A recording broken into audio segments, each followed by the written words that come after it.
વાપરો છો તો સાધુની વ્યાખ્યા શું છે? એક વસ્તુ આપ સમજો, સાધુ એ વિષયી નથી.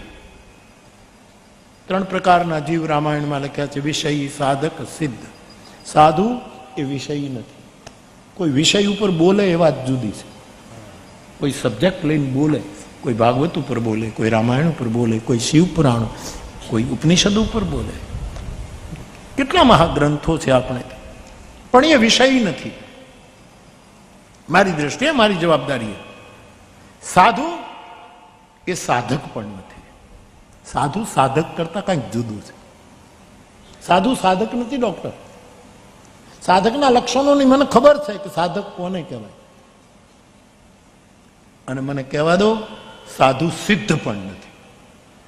વિષયી, સાધક, સિદ્ધ, સયાના, આ ત્રણ પ્રકારના જીવ રામાયણે બતાવ્યા. પણ સાધુ એમાં વિષયી નથી, સાધુ સાધક પણ નથી, અને સાધુ સિદ્ધ પણ નથી. તો પછી સાધુ શું?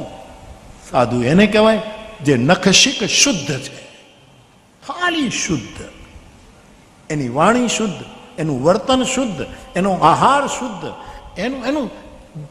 એનો લિબાસ શુદ્ધ, એનો આપણી સાથેનો વ્યવહાર બધું શુદ્ધ, નખશિક શુદ્ધ. એનું નામ સાધુ.